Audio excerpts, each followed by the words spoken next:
It's all part of the package that we do here at Spitfire. The lads have just pulled it out for us. That looks quite interesting. We'll have a go at that. Yeah. Marvellous. Dave's got some ideas that he wants. We're just going to see if it's possible and what's involved in it. Just been up to Manchester. This job is likely to cost us money. It is still a massive, massive problem.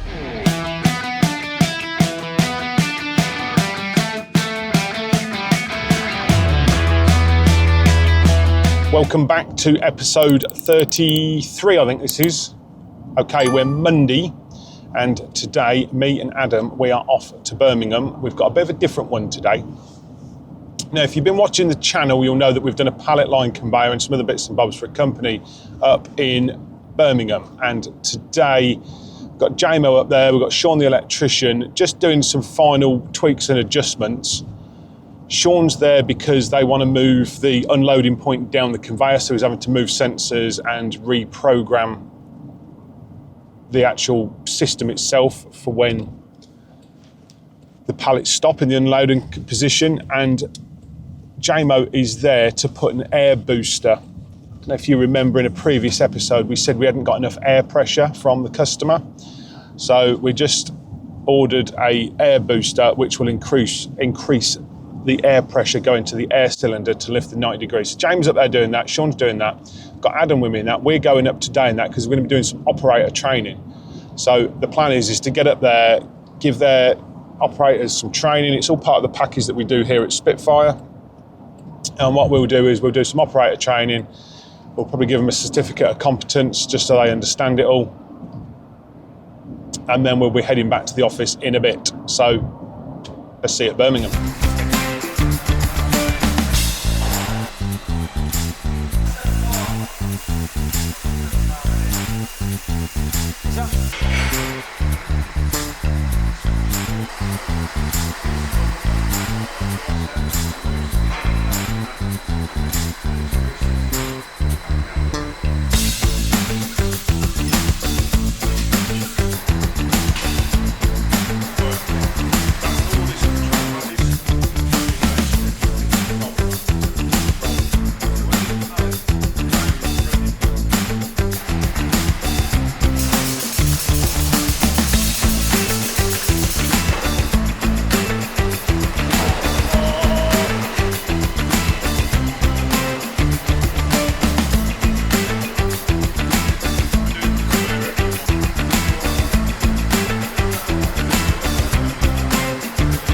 That's the lads on site all trained up, just running through how it works operationally. Now it's a bit tricky because obviously they've got their own other equipment and their own system of how they're going to work. So I mainly concentrated on how the system works as far as we're concerned, and then they can implement it into how it works on the bigger picture. Run through the maintenance, the operation, how it all works, and left them to it. So we'll go back now, send them a certificate for the guys that attended that training course. Whilst I was there as well, we also put a pallet through the system because the other day we had a problem with there not being enough air pressure in the cylinder. Now that tracks back to they've only got 7 bar in their compressor because all their other systems that are pneumatically controlled runs on 7 bar. So they don't want to turn the compressor up. They would rather it just stay as it is. So we've put what's called a pressure booster in, which has worked, it does work, but we just need to get a hold of a air reservoir that we can put in the system because the system's constantly trying to charge itself up. And looking through the instructions, that's what we need. We need an air reservoir to act as a buffer tank for the air supply going to that cylinder. Now last week we had a bit of a kick in on the previous episode, and I mentioned it in the last week's episode, about the audio quality on the previous episodes. How did you think last week's went? And how do you think this week goes as well? If you can just leave in the comments, it's important to us that we're doing a good job. You know, we go to a lot of effort to do these videos, so if they are not up to spec, I would like to know about it so that we can put it right. But as said last week, we will not put anything out that we don't think is suitable. So leave in the comments whether you think this video and last week's video is actually up to speed. I'm just heading back to the yard now, and I think Archie's got the dumper finished that had the ram mount ripped out. So I'll probably run through that next and show you how it looked in the end. Perfect, so we've got the dumper all done now. It's out in the back of the yard. The lads have just pulled it out for us. We got the main plate welded on, which has got the brackets, the original brackets with the pin going through it. So that got welded on Friday. So we've got some up hands going across there, normal welding around there. And then if you have a look inside here in a minute, which Adam will show you a clip of in a sec, there's some tongues sort of poking out the front of the plate with some welds on the top. That is connecting this plate here to the back plate around here-ish. That just gives it an extra bit of support, hopefully preventing what has happened previously. So that got welded up and painted on Friday. The lads connected it back up on Monday, or this morning, Monday morning. All the hydraulics, grease hoses, electrics, and yeah, ready for the customers to pick up whenever.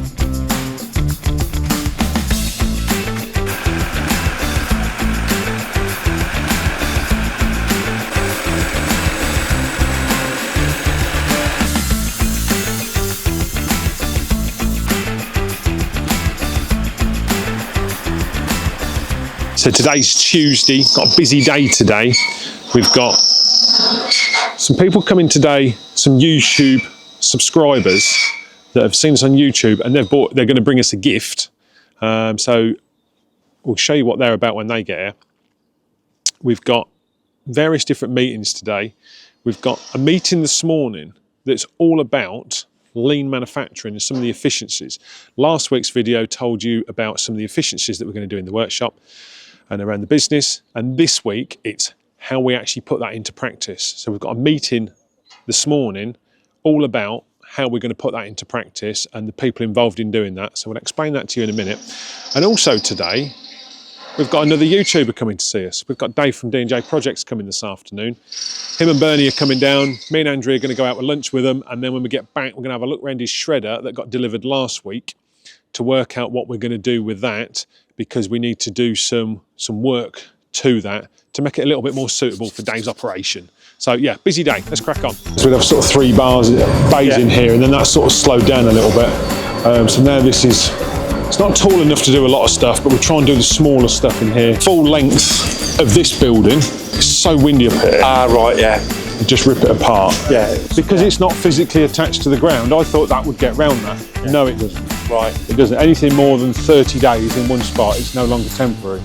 So we want to be able to come through here and fabricate, out this door, paint, and then go back in there for final assembly, storage, and out the front and gone.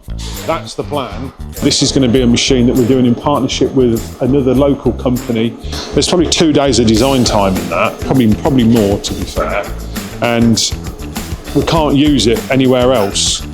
So I go through phases of going, right, we're not doing this anymore. We're just going to do core products, things like the deck screens and the trommels and the conveyors, you know, stuff that we've done before, but then something will happen and it'll be like, that looks quite interesting. We'll have a go at that. Yeah. Marvellous. With all the efficiency and everything, that you get stuff cut in here, get it folded and then go next door, and without that in the main workshop, it opened up the main workshop, but it's always a bit of a compromise. Okay, so these are the bits that the guy, that YouTube subscriber that I was saying about earlier on, has dropped off. Nice couple, Bob and Kate from Synergy Warehousing Solutions. They saw that we were having a new stores put in, got in contact with us and said, just the thing for you. So they've brought this down today. This is going to be a cage that we're going to put up around the outside of the racking in the middle of the stores. So big thank you to them.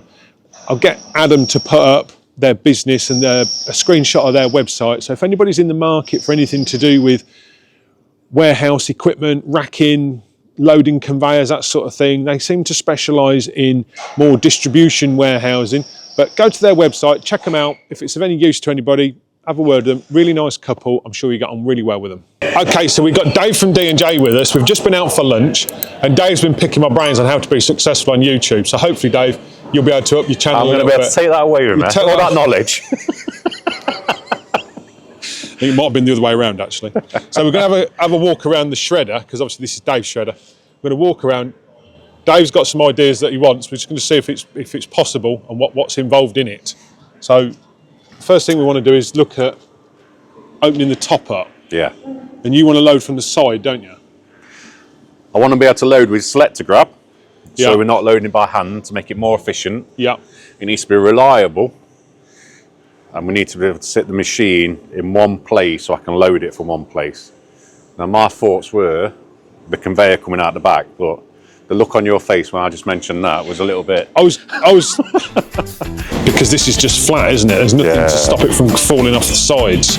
I don't think that's necessarily an issue, but we are going to have to lift it up.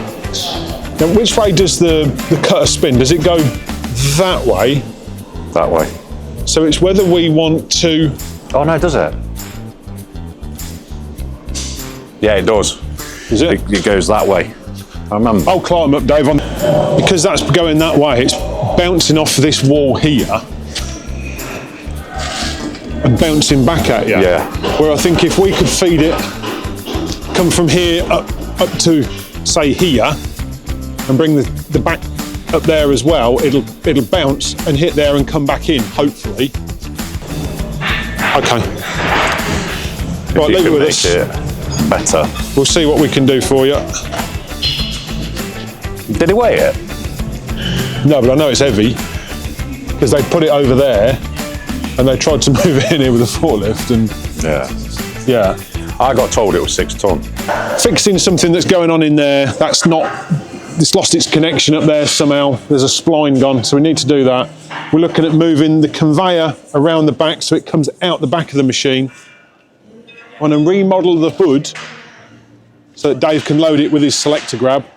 And then on the far side, the actual flywheel itself, the bushing in the middle, has been bodged up in the past, and I re-bodged it last summer and welded it up. Now I'm going to take that off, cut the old bushing out, and then put a new bushing in there and make it properly. So yeah, 4 jobs. And then if you watch back on some of our earlier videos, I've already fixed the big flywheel on the other side of this and put a runner weld around it. Well, I did say at the time that when it comes in, we'll do that properly. So the big flywheel, the far side, that'll come off, and we'll put a new taper lock bush in there. And you did that. And I did that. That was good, that's lasted. So we've got an E21 ready to get stickered up now. So Dan has got the motor connected up. There's not a lot to these really. 0 grease points. We'll get some shots of that and you can see it getting put on.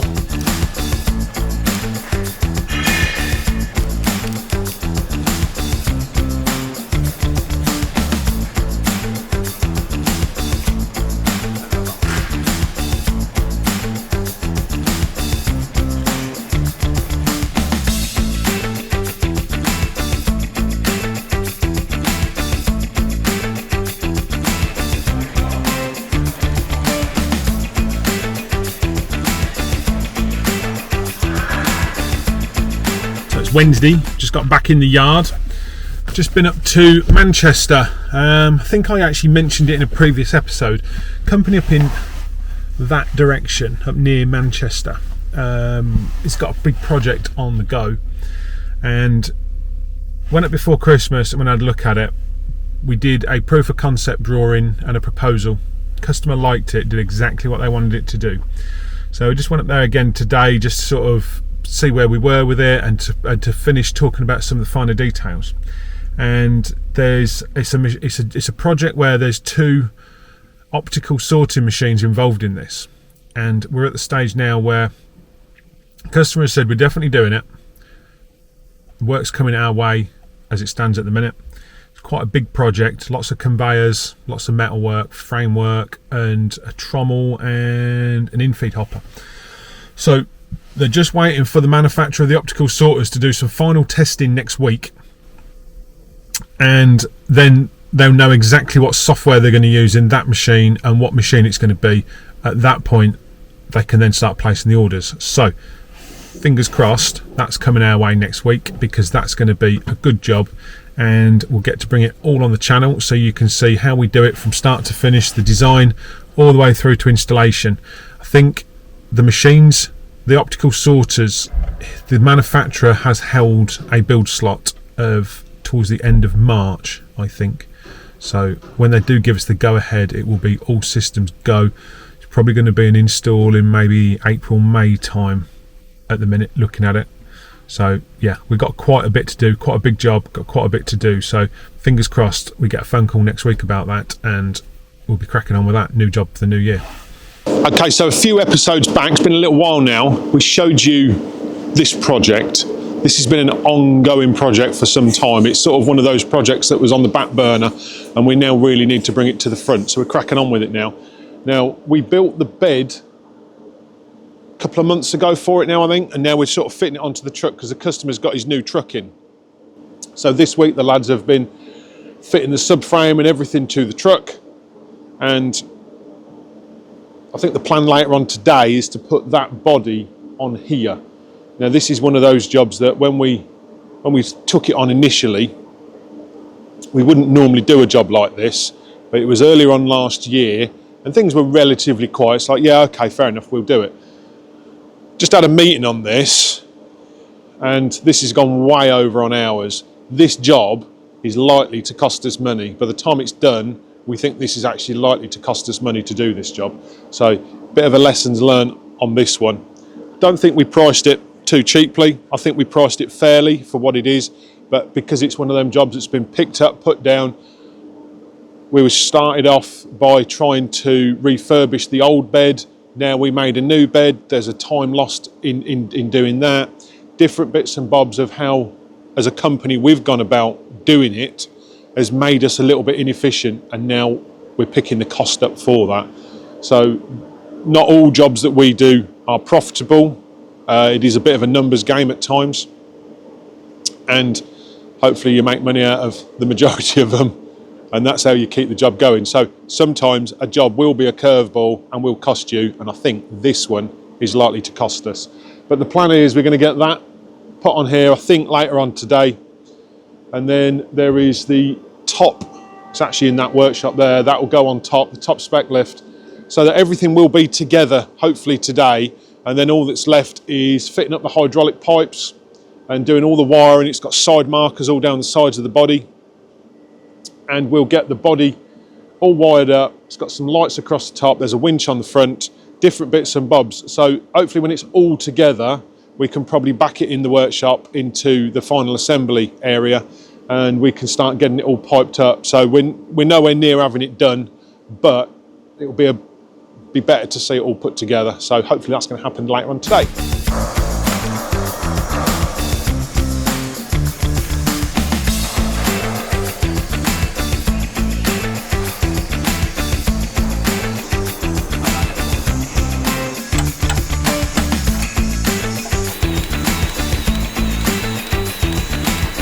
I think the last time you saw this machine, this was actually upside down, and I was trying to get you to imagine what it looks like the right way up. Anyway, this is the right way up now. This is the hopper for the Trident machine. This is the machine that's going to mix the mortar. And what they're doing on this at the minute is they're fitting the mounting plates for the strain gauges on the weigh cells on the strain gauges. So what will go underneath here and on top of this plate here that they've got welded on here. So we've got plates here, same the other side, and what will fit inside there will be in effect like a block with some technology inside it. It works on, when I was involved with strain gauges years ago on telehandlers, it was basically, it measures the deflection of a piece of steel. There's a sensor on it that measures the deflection in its most basic form. I'm sure somebody will put me right, and he's shouting at the telly at the minute saying I'm wrong, but that's how I remember it. So you end up with a piece of steel, and it measures the deflection of the piece of steel when a pressure and load is applied to it in its most basic form. We're going to have 4 of them on this machine. We're going to go here, here, and the same the other side, and that's going to coincide with these plates on here. So this entire hopper and auger assembly will sit on the 4 weigh cells. And the reason we're doing that is this machine is going to be used for mixing mortar on building sites. So they'll put building sand in here, and this will get augered out the bottom into a mixer, which is currently being made. And it will be completely isolated on the 4 weigh cells, because the control panel will be preset to say, I want 300 kilos in the mixer.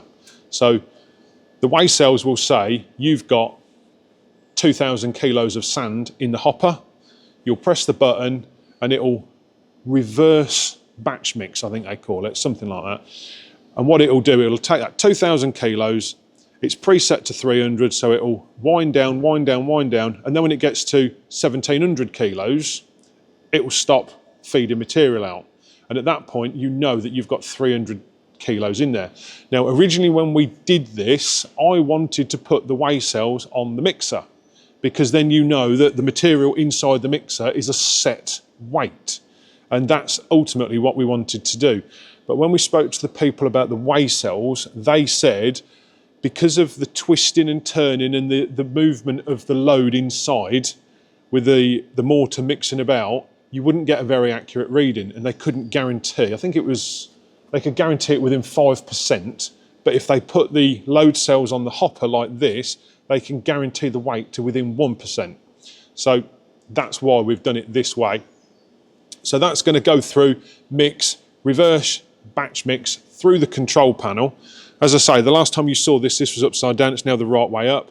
The lads have dropped it in and done a test fit and lined these plates up with the ones in there. And I can feel that they're all on tea break at the minute, but that's still warm. So they're obviously just welding these mounts in, and then that can go back in there. I think the last time you saw this was actually in its tipped position, but this is the bin tipper for the lead foundry. This is now all back down, and this is in its lower position. I think it's all been welded up, and the ram mounts have now been fitted. If you come round here, Adam, and I'll show you the ram mounts. Let me go in here. So we've got rams that are going to fit in here. So there'll be a ram from here to here, a ram from here up into here, and that's going to do the tipping as it goes all the way over. We've also got a top beam that goes across here with a plate on it that comes onto the top of the actual bin itself, and there's 2 rams inside for that. So that's going to come up and down like that and actually clamp the pot, and then the other rams is what's going to do the tipping. I said last episode about these bump stops here. These have all been put in a place where they actually bottom out when it reaches 90 degrees. Because as you can imagine, when that pot is lifted and tips over, there's going to be a point where the actual weight is going to want to keep coming over. And we've got some funky valves on the rams to stop the rams from running away from themselves. They're like metering valves that will meter the oil flow through the rams, just to sort of slow it down so it's all nice and controlled.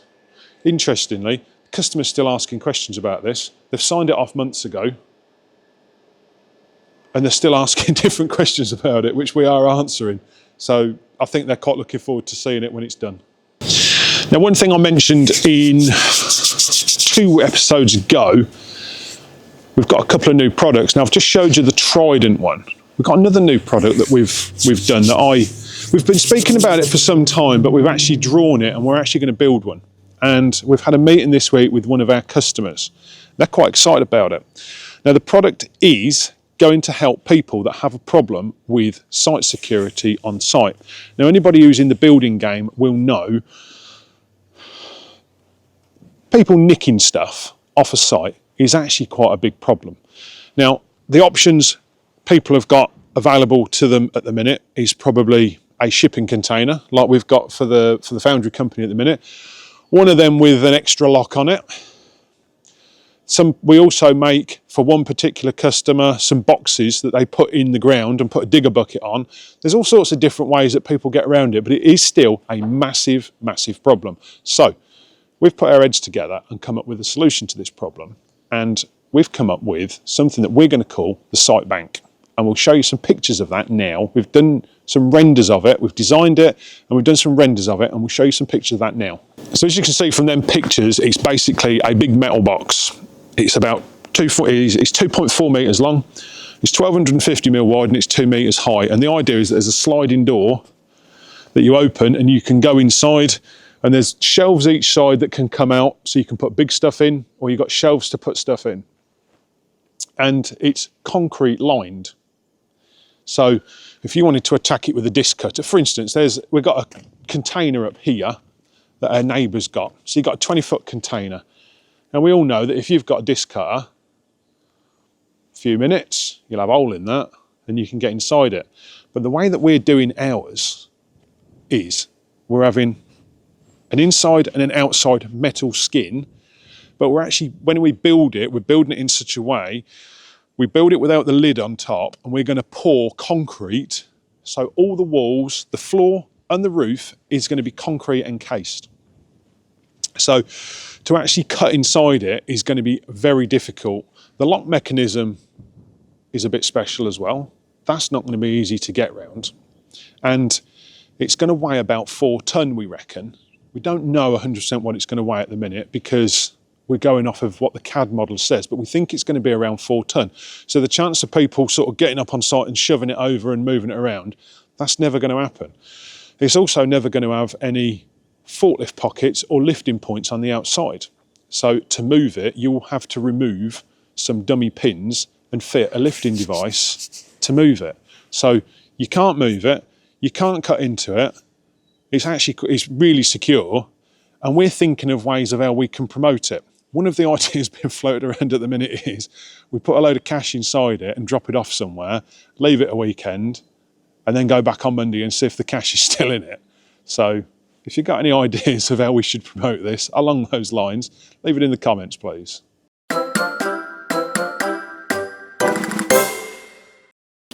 Now, anybody that's a regular viewer of the channel will know that there's lots of questions around why we are called Spitfire Engineering as a business and where the name comes from and everything like that. So I thought this week I'll do a fun fact all about Spitfires, the aeroplane, not the engineering company. So, fun fact about Spitfire Engineering. Out of all the ones built that were built between 1936 or something like that and 1940 something, they built just over 20,300 aeroplanes. But how many are still in existence today, do you think? Now, I think I've heard a story once where they have actually built, in fairly recent times, new Spitfires using the technology they used nearly 100 years ago. So I'm not sure how accurate this is. But apparently, according to Google, which is never wrong, 240 odd are still in existence, and there's only about 60 are still airworthy. So out of that 240, 60 of them are still airworthy. So how much do you think you would have to spend to get an airworthy Spitfire? Well, there was one at auction just over 18 months ago, apparently, and the reserve price was up to nearly 4.5 million quid. So if you want your own Spitfire, real one, flying, and you can find one for sale, it's going to cost you 4.5 million quid. Now, the reason I'm doing this fun fact is because one of our customers, Simon, and I know he watches, sent me an email the other day saying, you ought to buy one of these. And I'll get Adam to put some pictures on the screen of what I'm talking about now. Now, this is a Spitfire replica. It is currently for sale for about £3,000, I think. And I jokingly said in a Teams meeting the other day to everybody here, maybe we should get one and put it on the roof. Now, I was joking, but everybody took me seriously, and now they're getting all excited that we're going to have a 5 metre wide Spitfire put on the roof of our office. Now, we don't do Spitfires. We build recycling equipment, so it's not relevant. But it's a joke that seems to be getting a bit out of hand in the office. Put in the comments whether you think we should buy this Spitfire and put on our office roof. Let me know in the comments. Okay, so that's it for this episode. As always, like, subscribe, all that sort of good stuff. Leave us your comments. Leave some questions in the comments. Me and Adam were talking the other day about it'd be nice to get some more questions from the viewers. Leave some questions, things that you're not too sure about, things that you see on the channel. You think, why do they do it that way?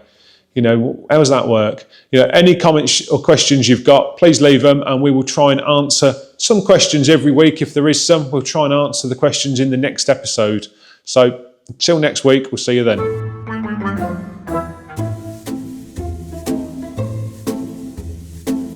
60 of those that are not airworthy, I think. Have I got that the wrong way around? Can't remember. That's not very good giving a fact like that, is it? 1 second, let me have a look.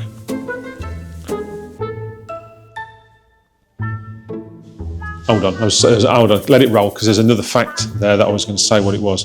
I can't think what it was. Yeah, how much is it?